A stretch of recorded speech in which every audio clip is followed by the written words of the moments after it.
Hello, I'm Scott Winship, Director of Poverty Studies and a resident scholar at the American Enterprise Institute. I'm delighted to share with you this video of a recent panel discussion I hosted and moderated on relationships, race, kids and place, reviving the American dream. The fantastic participants, Jerron Smith of the Center for Advancing Opportunity, John Lettieri of the Economic Innovation Group, and Camille Busette of the Brookings Institution, covered a lot of ground as we discussed how conservatism might better promote opportunity for all. For a variety of reasons, I believe that the time is right to think more creatively about public policy to expand opportunity. If you look back at the poverty line in the early 1960s, about 20% of Americans were poor.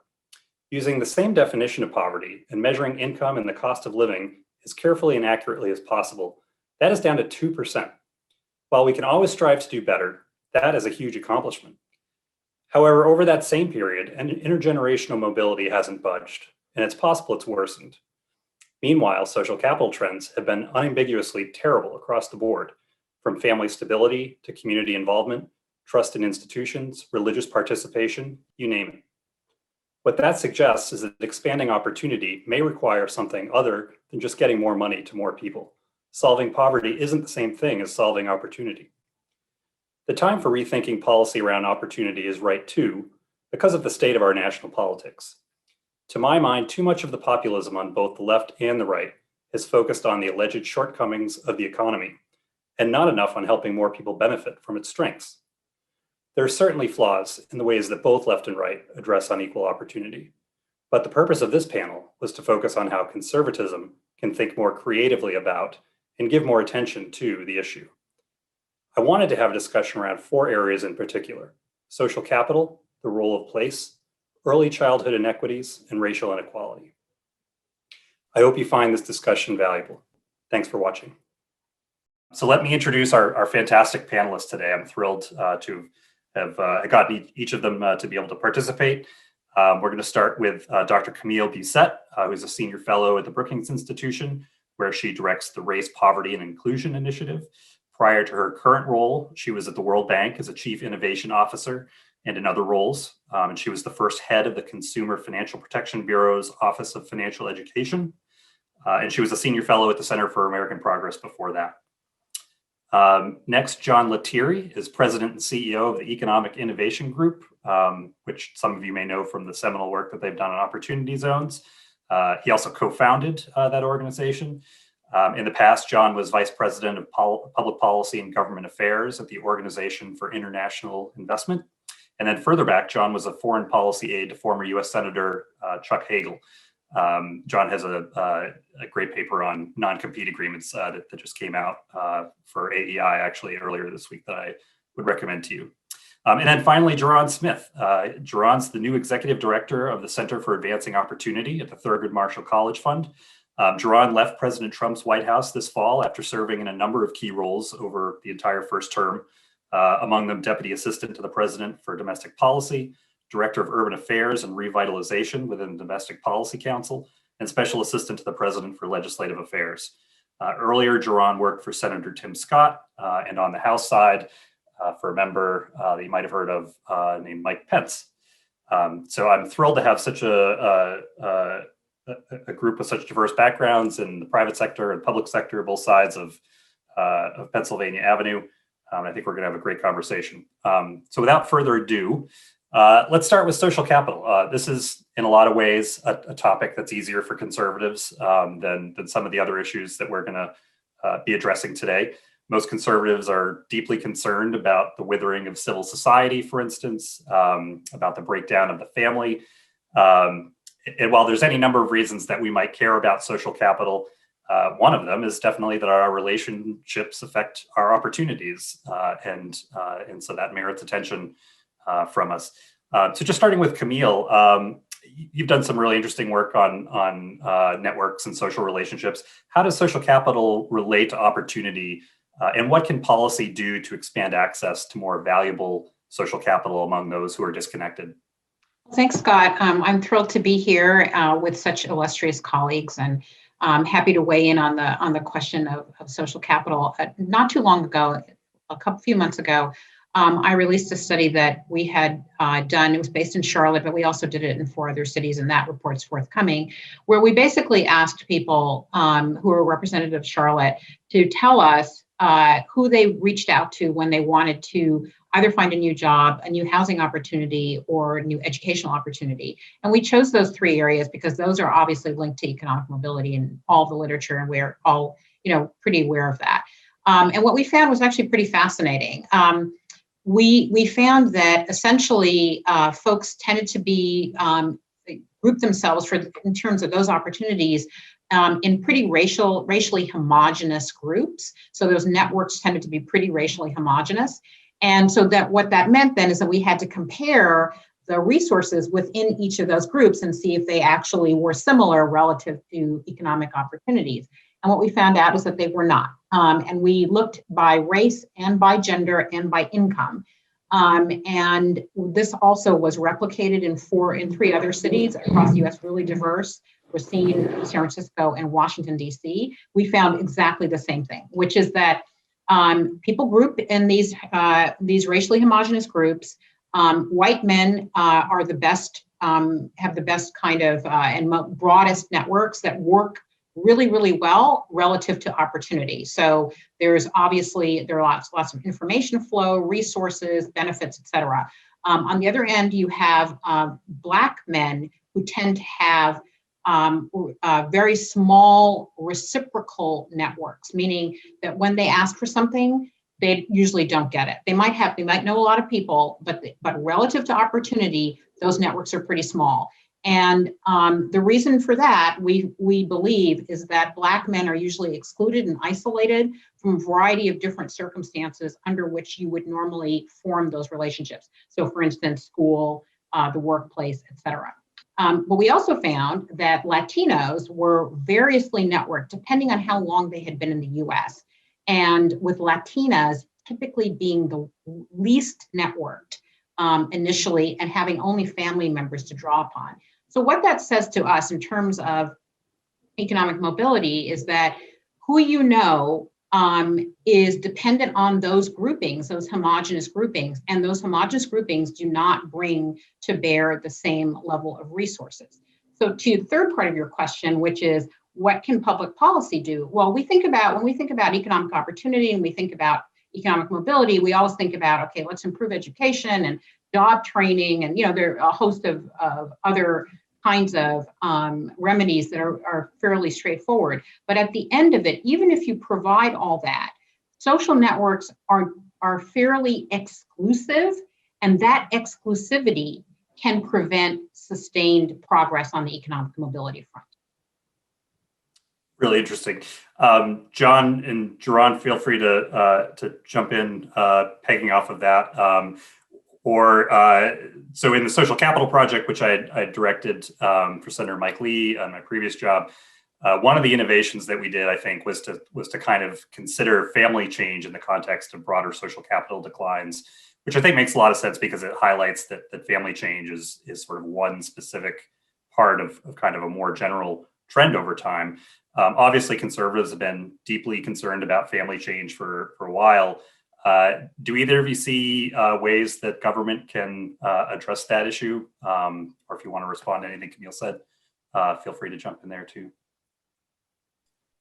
Well, I can add a little bit to the conversation. So, the tough part is, as a conservative, it's hard to mandate, family formation. So what we can do is maybe create incentives. For years, conservatives have maybe argued that there's penalties and all over the tax code or in our social safety net system that disincentivize low-income individuals from getting married.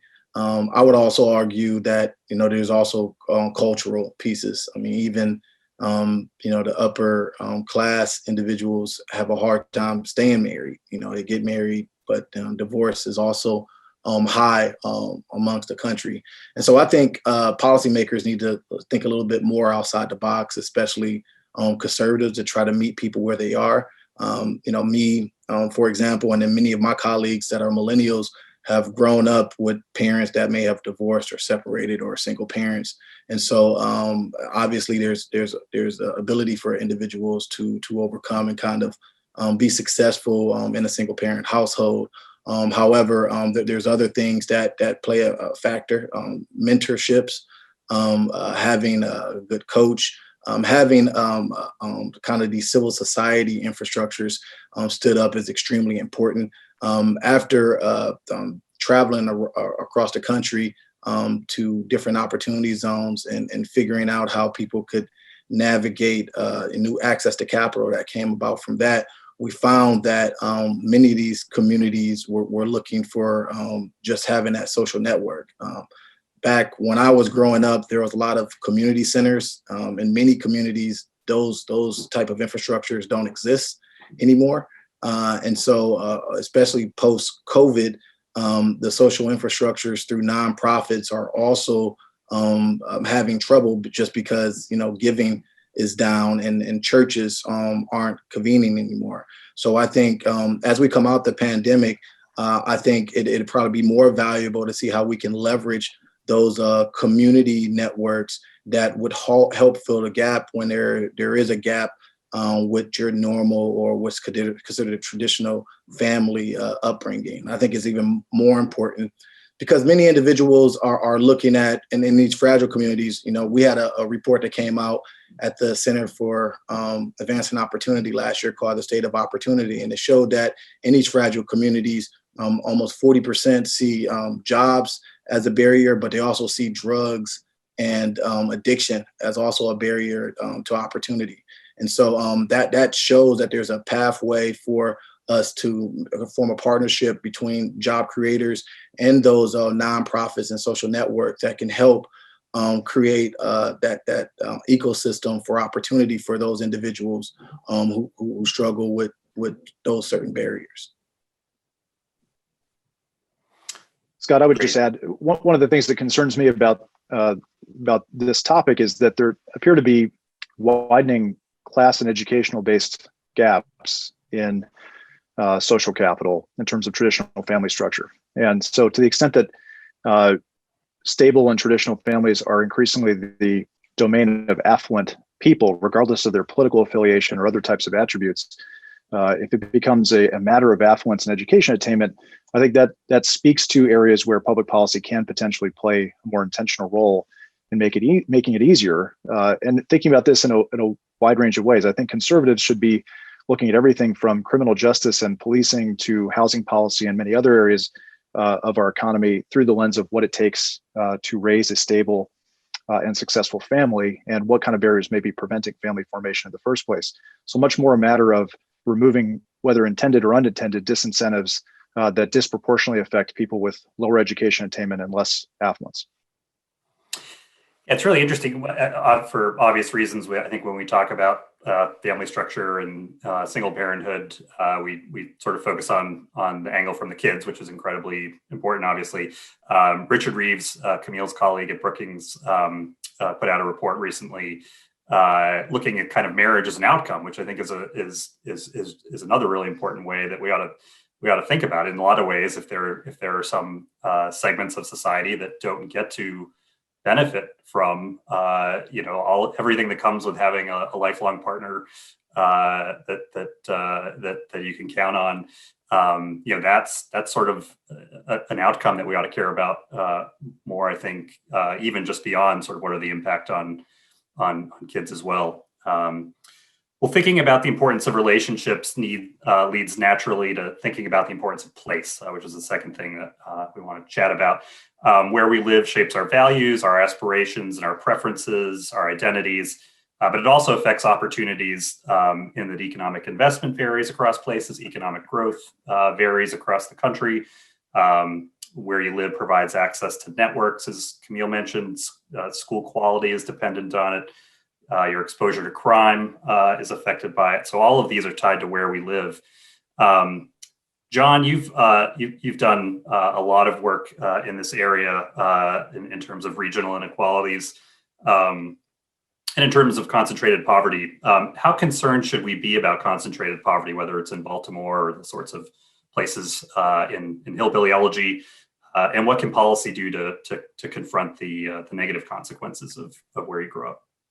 I think we should be very concerned, and certainly much more concerned than we seem to be now as a country. And this applies to both parties, but I think especially to conservatives.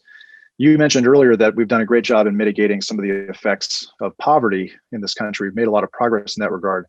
One area where we've really lost ground is in the concentration of poverty spatially across the country's neighborhoods. So if you look back to 1980, my organization, the Economic Innovation Group, did a major project earlier this year where we looked at the proliferation of high poverty, concentrated poverty neighborhoods going back to 1980. So over the last 40 years, we've seen that the number of high poverty neighborhoods in our country have roughly doubled over that period. And we really stopped making progress entirely around the turn of the 20th century, the 21st century rather.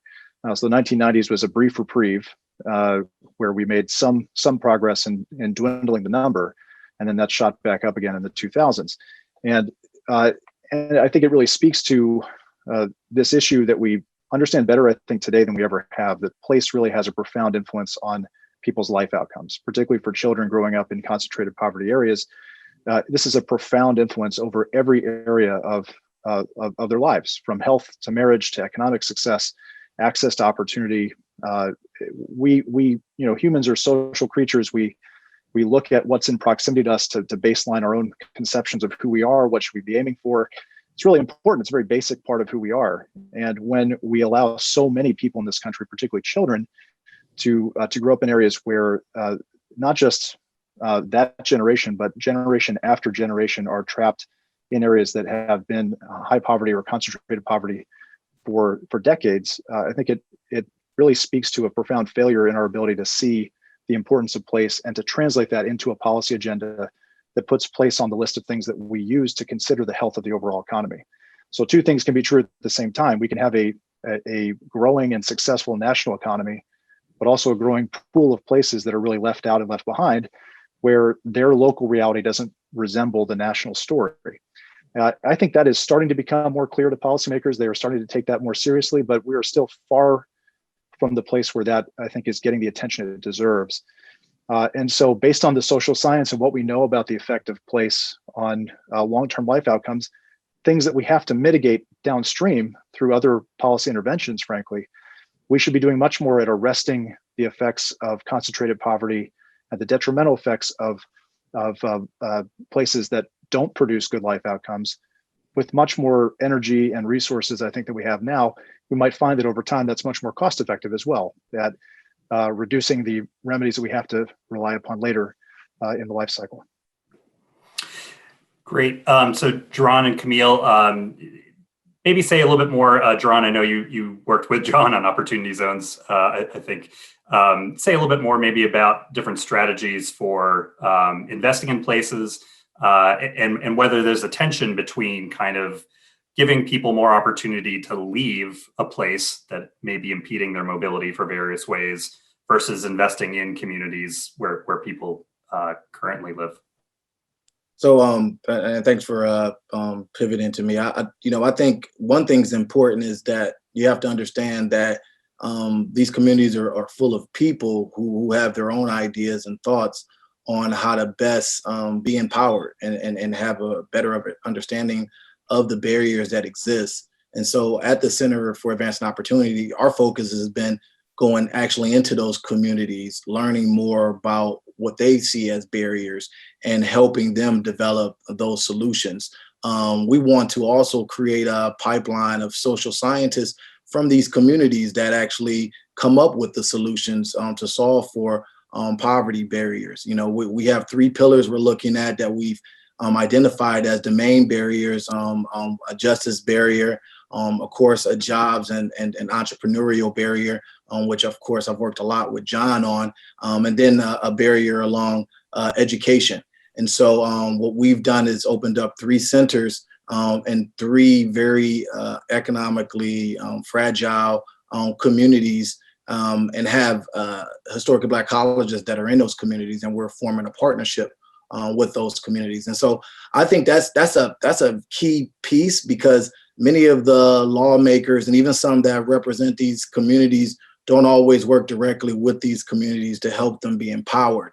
And one thing that I learned, even with doing opportunity zones, again, is that, once we were trying to work on technical assistance for the communities to make sure that there was shared prosperity, that there was a gap. You may have had some type of local plan or initiative to revitalize a community, but if the trust wasn't there with the community, some communities may look at the risk of being displaced or not having the economic benefits that would come when a community is revitalized. And so with many of the things, as it relates from a public policy point of view, we have to rethink the way that we come up with policy and how we partner to accomplish solutions. But it certainly starts with engaging the communities that have not been economically dynamic and have for years been fragile.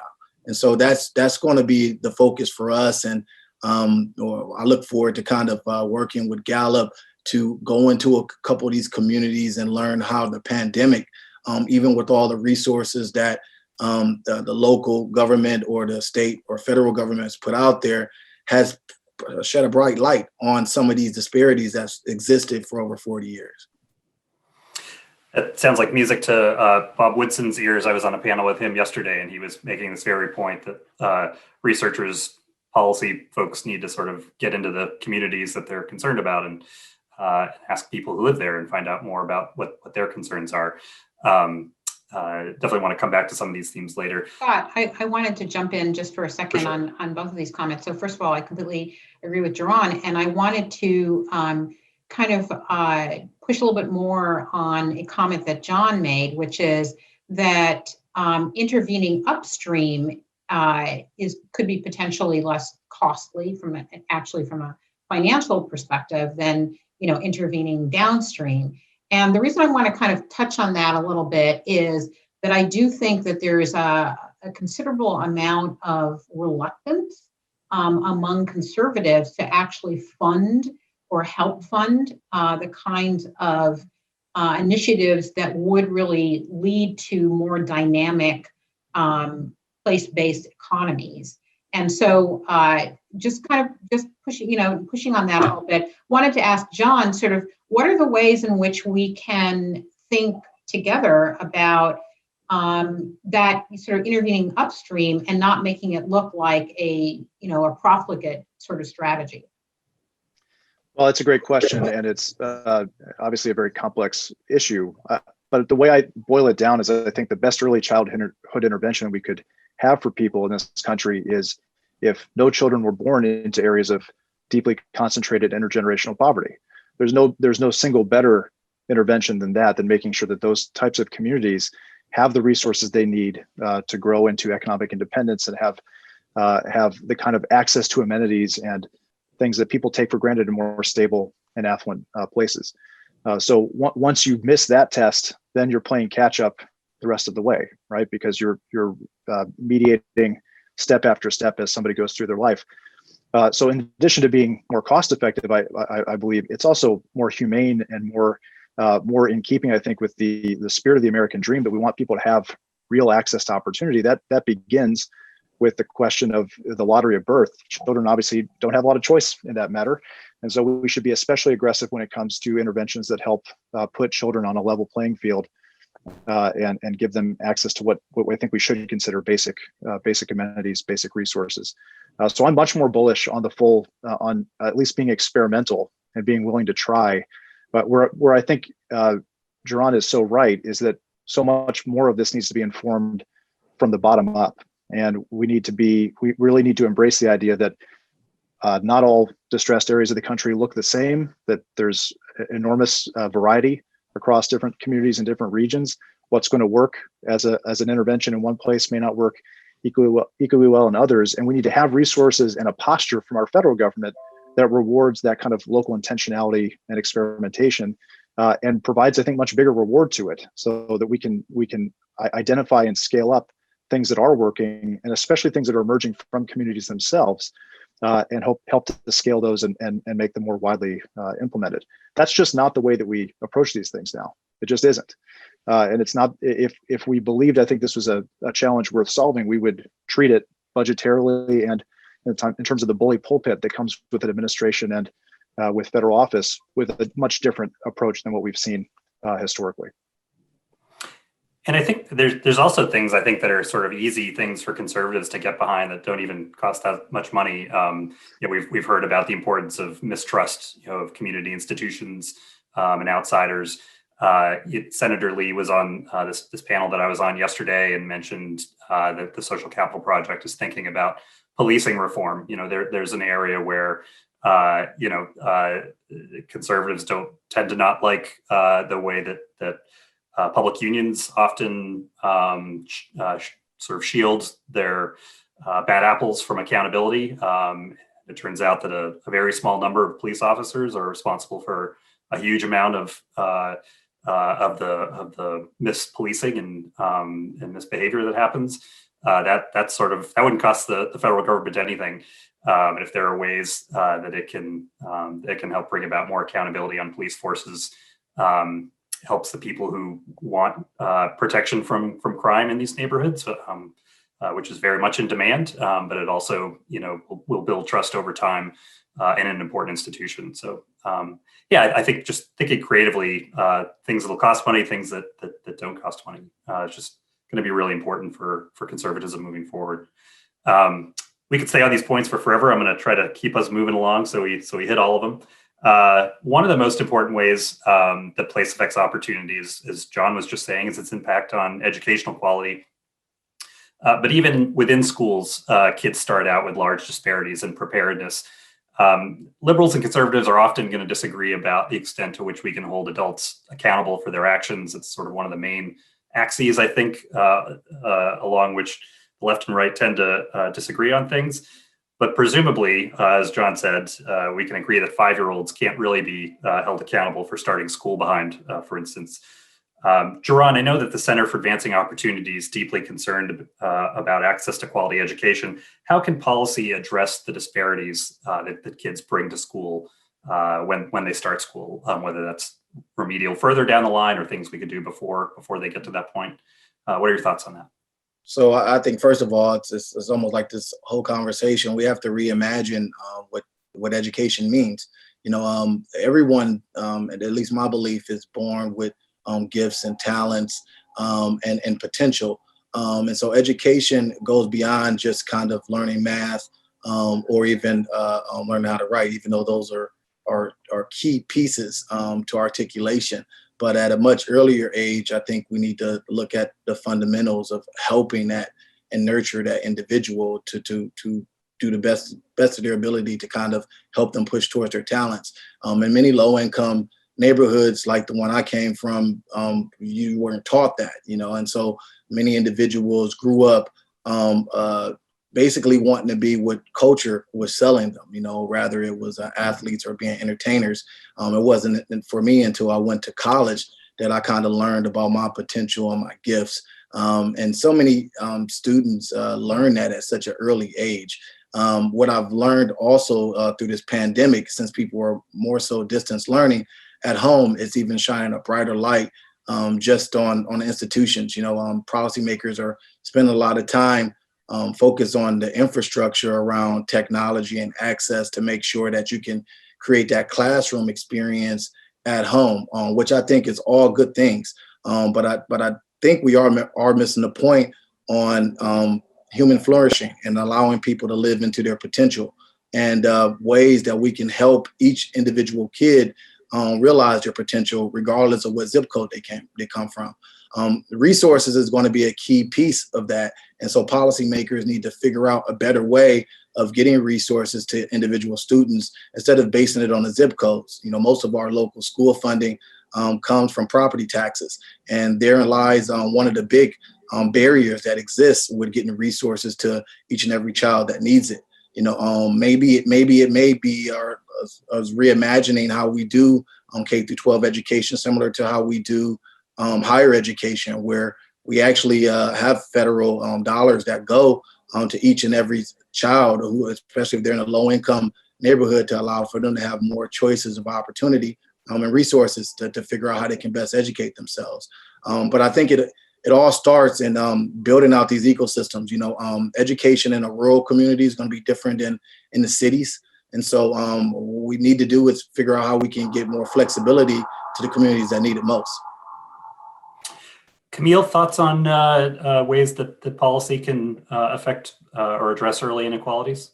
Sure. I think what I would add to what Jaron said is that, the way our educational system functions now is very much based on older understandings and probably anachronistic understanding at this point of brain development and child development more generally. And so I actually think it's going to be really important for us to center sort of whole child and brain development as we think about how to address the issues that our current educational ecosystem presents. And what I mean by that is if you center that sort of science, you then are naturally led to, okay, what happens before kids actually show up to school, right? What are the actual brain developmental milestones and where do they need to be in order to best absorb what's happening in school? And then the school environment and school climate itself will have to change to accommodate what we know about brain science. And one thing I'll just bring up right now is that when you look at school climate studies across the nation, it's pretty consistent that low income, usually boys and boys of color are the ones who end up being suspended more frequently and in much higher numbers, just disproportionate usually to their percentage in a school. And what that suggests to me is that the idea around how young people develop, et cetera, isn't being internalized and isn't guiding the school policies. It isn't guiding school curriculum. It isn't guiding school interaction. And what is happening as a result is that certain behaviors are given greater value and other behaviors given less value in a rather arbitrary way. And so I think we just need to be much more focused on that science and integrating that across. John, we'll come to you first on the next question. I want to make sure we get to our last topic before we move to Q&A. By the way, if you have a question to submit, you can do that. There's a button at the bottom of the Zoom panel on your screen, and we've got a couple that we'll take in a second. So in all these areas that we've discussed, there are deep racial disparities. 2020 certainly highlighted the extent to which half a century after the major victories of the modern day civil rights movement, African Americans remain deeply disadvantaged and alienated from a society that many of them view as being hostile to them. My question, everybody, I've got strong thoughts on this myself, but I'm the moderator. Have conservatives focused enough on issues of Black-white inequality and other racial inequalities? And if the answer to that is no, what would a stronger commitment to some of these look like? John, you want to go first? Yeah, the answer is no. I think it's hard to answer it any other way. The answer is no, and I think for the future of conservatism and the integrity of that intellectual movement, that has to change. I think if it doesn't change after 2020, I think that's a really damning indictment of our country's conservative leadership. I think it would the change process would start by acknowledging the depth of the inequalities that you just mentioned, Scott, and making that a bigger priority, even just rhetorically, something that we focus on as a national priority and a challenge that is a reflection of our values. And I think the sense of urgency that's required is obviously much greater than what we've devoted to it historically. My hope is that coming out of 2020, there's a greater awareness and urgency that's baked into the debate, but I'm not sure that's true. I'm not sure that's going to be true. So I think it would start with acknowledging and really measuring that problem differently. I think it would, from a political standpoint, people don't tend to vote for people who don't ask for their vote.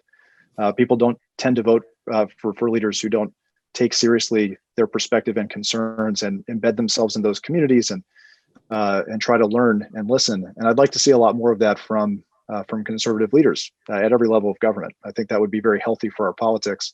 And I think it would lead to downstream some maybe different policy priorities in areas where Republicans and Democrats can work together, if there was more of a bipartisan interest in winning the votes, particularly of Black Americans who have very clearly, based on the voting patterns, been suspicious and hesitant to embrace Republican candidates over time. I think that's a solvable problem. I don't think conservatism is inherently the domain of people from one particular background or another. But when you look at the voting patterns, it suggests that there is a deep-seated suspicion or hesitation that's become ingrained in our politics that we kind of just take for granted, frankly, on the right. And I think that's really problematic. And so I'd like to see much more intentional engagement, much more intentional listening and learning, and again, a policy agenda that, because of the intertwining of place and race in our country, a place-based agenda is going to, by definition, be one that tackles many of these racial disparities. It is one of the best ways, I think, to tackle some of the racial disparities. One of Camille's colleagues, Andre Perry, has done really important work on the undervaluation of Black property ownership, of homes in Black communities. And because that's the main way that we build wealth through this country, the wealth inequality gap runs straight through that issue. And that is a place-based policy issue, as one example. And so we have to just take a much more active and comprehensive interest, I think, on the right in tackling these issues holistically, but making this problem, this issue of black-white inequality, something that we are comfortable talking about and prioritizing as a key part of the movement. And if we don't, I think it will continue to perpetuate the sense that we're not serious about it. Yeah, I totally agree with John, and I want to kind of add that, and emphasize the fact that in order for conservatives to first kind of get engaged, they have to realize that there's an issue that exists. I mean, there's been a lot of denial on the right that issue exists in the first place, and that we've got to a place where race is not an issue. But that comes from a lot of lack of diversity on the right, and not interacting with people who come from those backgrounds, or having individuals who grew up, in majority Black communities and things like that. But I think intentionality, to John's point, is a very big part of it. But another part of it is collaboration. This issue that America faces is not a Republican, Democrat, conservative, liberal issue. It's an American issue. And until we identify it as an American issue and then together work to fix it, it'll continue to be an issue going back and forth. But I think to John's point, certainly we have to focus on the place-based, but even in places that we're focusing on, I think we need to be real specific about some of the racial barriers. And it really comes down to trust. If you don't have trust with these communities, even if you're doing policy that's, that's going to help with a place-based piece, then it may not go far with the people. I've had that experience being a conservative, even though I grew up in a Black community, and I've never left the community, went to a HBCU, still with the banner of being a conservative, there's still trust that I have to break down first before engaging even my own people in the same community. But I go out there and do it. And so in order for us as a movement, conservatives as a movement, to do it holistically, it has to be more of us willing to have that tough conversation, build that trust, and then be intentional about collaborating to make sure that America is a place of opportunity for anyone, regardless of their skin color. Camille is a perhaps person looking in at conservatism, maybe a little bit from the outside. Thoughts on this question?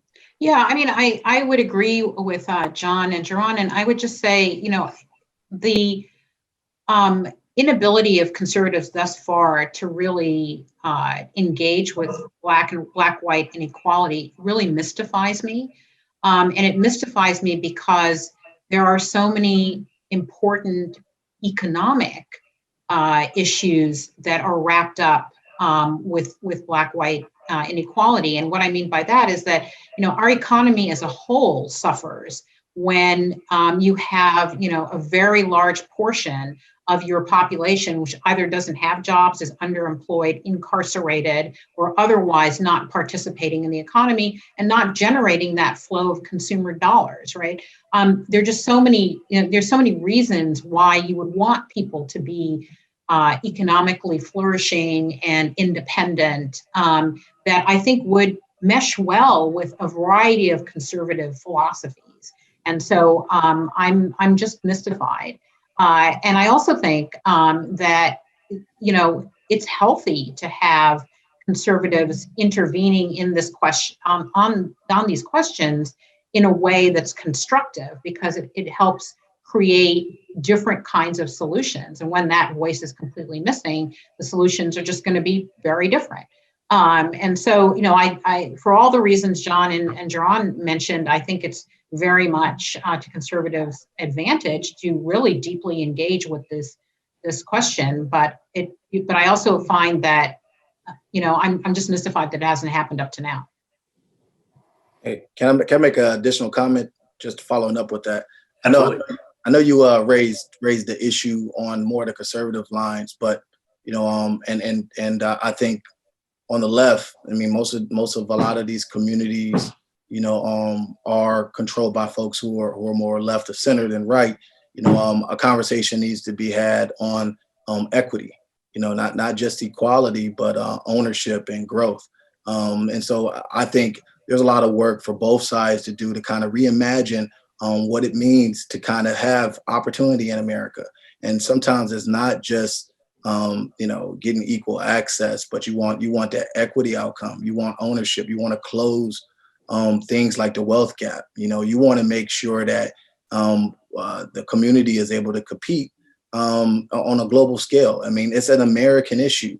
And the powder keg that happened after George Floyd was just waiting to happen. And again, that happened in Minneapolis, Minnesota. When you think about Minneapolis, Minnesota, you think about something that's a little more left of center than the right of center, but it happened in that community. So it's telling you that our approach as an American country, liberal, left, however you want to identify it, the right, conservatives, we've kind of missed opportunity, and now it's time for us to kind of learn from this experience, because that powder keg is still there.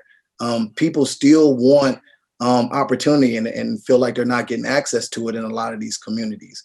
And so I just wanted to throw that out there because, you're certainly right that conservatives also have a huge role and want to get engaged. You can see that almost like 80% of conservatives are probably white, or identify as white if you're talking about Republican. However, I think that just overall with dealing with this issue of racial inequality, it's something that I think both sides need to rethink to make sure that individuals in these communities are actually getting access to opportunity and are able to grow and get equity. I just wanted to add one additional thing, which I think underlines maybe some of the reticence to get involved. And that is that there's a sense that there's a kind of zero-sum game here. So if you address Black inequities in the Black community, that you are therefore disadvantaging whites. And I think that that's just false. When I think of a place like Akron, right, the greater Akron area, where you have, 30% of the population is African American, and then you have a very large percentage of people who are white and also who are pretty disadvantaged. And it seems to me that you may have different policies, but what you want is you want a situation where no one is really left behind. And it isn't, from my perspective, just because you have a set of targeted policies for Blacks in Akron and making sure that they have access to economic mobility doesn't mean you can't also do something for working class whites who, have lost jobs, 5, 6, 10 years ago. I think you should be able to do both. And I think there's a false dichotomy there. And I hope that we can abandon that. Great comments, everybody. All right, we're going to jump to some questions. We've got a few that have come in. To the panelists, I would say if you've got definitely something to say, we'll do that. But don't feel like everybody needs to respond to all these. We'll try to get to as many of them as we can. So first question Someone wrote, terrific discussion. Thank you. I appreciate that policy changes are needed to revive the American dream. What key steps can business leaders and philanthropists do to make an impact here without waiting for the government to find its way? Well, the obvious answer is to fund Brookings, EIG, and Geron's group. That's where I would start, obviously. And AEI. And AEI, yeah, sure, sorry. I think it's a good question. I think the private sector can and should play a really important role. One of the areas where I think this gets to Camille's point about just how this issue of Black-white inequality also impoverishes all of us as a country and disadvantages all of us as a country when we don't have everyone has a seat at the table and has a chance to participate. That's particularly true with entrepreneurship and the economic independence and the economic benefits that come for both individuals and communities and the country as a whole with robust entrepreneurship. That's been an area of the economy that really has not recovered even from the Great Recession. And when we did a survey a couple years ago on the millennial generation and how people relate to entrepreneurship as a potential career path, when you look at the crosstabs, it was Black women who had the strongest interest in and proclivity towards being entrepreneurial. And yet when you look at the data on who gets funding and who has the hardest times navigating the barriers to funding for a new business, it's Black women. And so there are some obvious disconnects where the potential of our country could really be tapped into much more deeply if we had leaders in the private sector who are leading by example, not out of a sense just of charity, but out of self-interest for themselves, that we should be looking to invest in people because they have the potential to generate great ideas and build successful businesses. And that's not just kind of like stable families are not supposed to be the domain of just affluent and well-educated people. Entrepreneurship should not be the domain of affluent, educated white men, which is the group that overwhelmingly gets venture and angel capital. And so I think the private sector can do better by demonstrating the success potential of a much wider array of American communities and individuals and help to create a sense of kind of a copycat effect where one person's success leads to others jumping in and having the confidence to do it, and leads to others who have resources being willing to share, not just out of a sense of charity, but of self-interest, because that's really what's going to solve this problem in the long run, is when as equal participants in the system, people are engaging with each other voluntarily out of a sense of both mutual self-interest and out of a pursuit of these bigger ideas and the chance to change the world, which is what drives so much entrepreneurship in the first place. So I think that's one big area is in the entrepreneurial space where private sector leaders can do so much to change the conversation by putting their money where their mouth is. Yeah, I also think there are, I would agree completely, John, with that and great statistics around observations around Black women wanting to be entrepreneurs. But I would say that in addition to that, businesses should be looking at who's within their, leadership positions. They should be looking at, who in their communities, how they engage with their communities. And I actually think businesses can be very important in creating different kinds of social networks than the ones we have currently. So I don't think it's a stretch to say that when you're a business, you're thinking about your whole ecosystem, right? Who your suppliers are, who your consumers are, who's buying your products, who your regulators are, et cetera. You should be thinking about people who are not in those circles and figuring out how to get them in, because they will deliver different kinds of perspectives that might be very important for how your business works and is sustained over the long haul. So I think businesses can do a lot right now, just looking around and seeing who's not included in our circles, and how do we get those folks to be included and really extend our social capital so that we benefit from their perspective. I think there's another angle too, which I can't name organizations because of personal conflict of interest, but I think the business community has a real opportunity to address some of these network deficits that folks who maybe are in isolated communities or poor communities can suffer from, just by having internships or mentorships, things like that, can make a big difference in sort of helping kids who don't make it that far out of their own communities on a day-to-day basis and into some of these professional and business worlds to help them become more comfortable with those environments and to perhaps change their aspirations as they go forward and think about what they want to do after school as well. One great organization doing work in that space is the Urban Alliance. I just thought I'd mention that one. Interesting. I'll research that organization. You should look into it.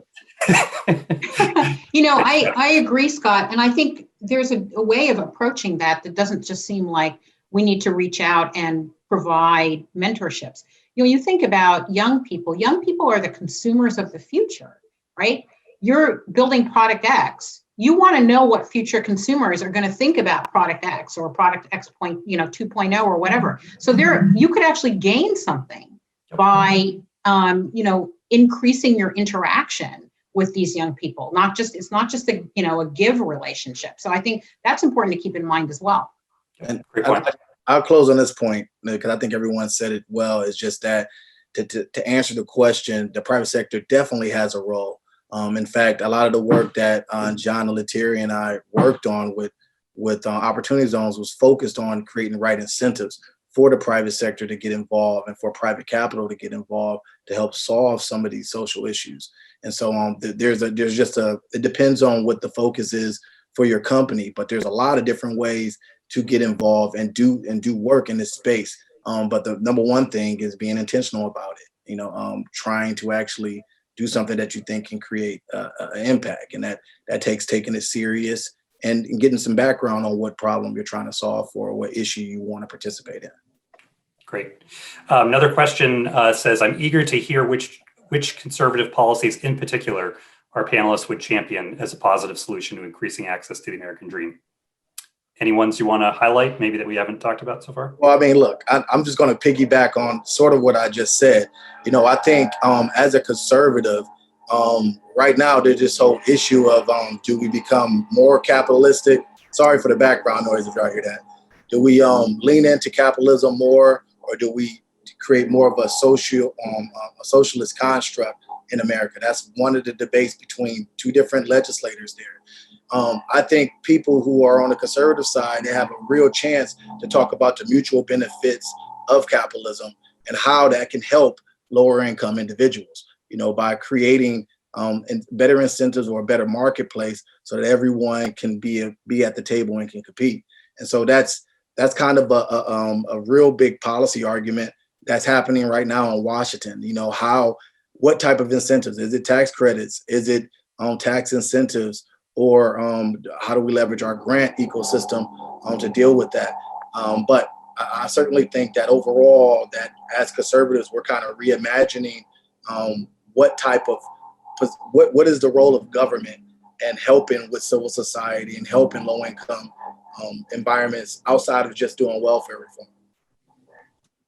Scott, you were kind enough to mention the paper on non-competes that I published earlier this week for AEI. I think that's one of those areas where conservatives, progressives, everybody in between really can come together. I have identified an issue that is so obviously detrimental to the functioning of a market economy, to the functioning of a labor market, to the individual outcomes for workers and entrepreneurs, and like so many policies, disproportionately harm women and minorities in ways that really reveal the broader inequities in our economic system. And exploit those inequities. And that's an area where, as I've said a lot, I think market fundamentalists, conservatives who really believe that markets should be doing the heavy lifting in solving a lot of economic and social problems. I happen to be one of those people. I think we undervalue markets, but it requires people to be participants in markets for that to work properly. And we have policies, and I'd say non-competes are one of them, that keep a lot of people from being full and equal participants in that system and able to compete on a level playing field. And so it's no good to me to talk about the wonders of market capitalism if we're leaving a lot of people intentionally or unintentionally on the sidelines and saying, trust us, it's really a great system, even though you don't get to be a full participant in it. So I think there's all kinds of things like that that conservatives, if they were serious, I've noted that a lot of prominent conservatives coming out of the 2020 election have said, okay, everybody, we're a multiracial working class party now, and that's the future. Great. Let's start by taking some of these issues off the board and showing there's a real the people are going to expend political capital to take these obvious issues, and I would put non-compete reform as one of them, to take those off the table and to demonstrate that we really are serious about broadening the circle of people who get to be participants in what I do think is the greatest economic system that we've ever seen here on this planet, but one that still is very exclusionary in ways that are long past due for being reformed. Camille, any further thoughts? No, I think John and John covered them very well. Thank you. Okay. Okay, we've got a question on marriage. So Congress has funded healthy marriage and responsible fatherhood programs since 2005.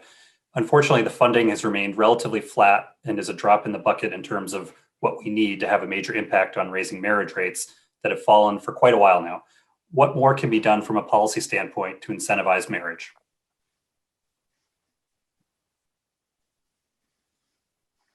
It's a tricky one.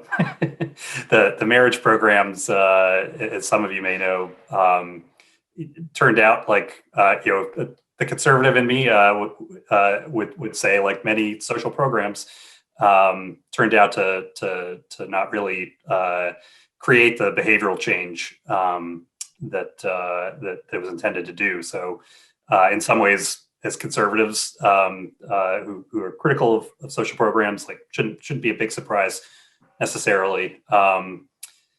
Social Capital Project, anyway, had put out a report fairly recently this summer, proposing a few different ways. You can think of messaging strategies, either mostly private sector, I guess. Things like 16 and pregnant seems to have had an impact on teen pregnancy, for instance. You can think of financial incentives. Jaron, I think, mentioned marriage penalties. That's a potential angle for some of this stuff. I've actually proposed expanding the child tax credit, but only for married couples, which is an incredibly popular proposal, as I've learned. But I think just there are a number of ways you can sort of be creative at attacking some of these questions, I think. Other questions, let's see. Great point by Camille on wanting all groups to flourish economically and being mystified on conservatives not engaging this issue. What are the inroads with this issue with conservatives?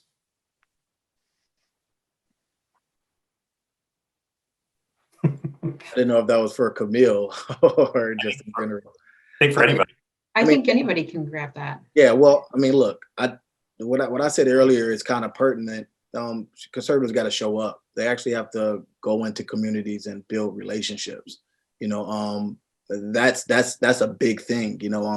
For many years, I've got a lot of pushback in conservative circles I was in, saying that it doesn't make sense to show up, but just because politically they haven't been competitive. But it's like, if you don't show up, how could you compete? And so that's the big issue that we're dealing with. I think over the last year, you've seen some progress past this election with certain communities, but there's still a lot more work to do. But again, I mean, a lot of these issues that we've discussed today are nonpartisan issues and American issues. And so conservatives need to approach it that way, that this is an American issue, and it is really about the future of democracy. If we continue forward with such inequality, the thing that we cherish this country so much will be harder to maintain. And I think that's what you saw in light of Ferguson, and then in light of George Floyd, was the beginning of that. And the thing is, it's not necessarily, you saw so much Black and white individuals equally outraged about what was going on. And so this is why it's an American issue. And so my thing is just showing up is half the battle. Yeah, and it seems worth also pointing out, I mean, in a lot of ways, African Americans and Latinos are kind of the moderates of the Democratic coalition these days. We might have had Senator Bernie Sanders running against President Trump, if not for South Carolina voters, for instance. On social issues, a lot of these constituencies are kind of, their home is more naturally in the Republican Party than in the Democratic Party in some ways, but in some ways it's not. I think we're out of time, unfortunately. I want to thank the panelists again for just a great panel. Was really thrilled when managed to convince all of you to participate. Thank you to the audience for such great questions and for engaging us throughout. That does it for the panel. Expanding opportunity in both the economic sense of greater upward mobility and the social sense of benefiting from nurturing relationships is a goal that I hope both left and right can embrace. Look for work from AEI's Poverty Studies program to flesh out some of the ideas discussed on this panel and other solutions to unequal opportunity. Thanks again for watching.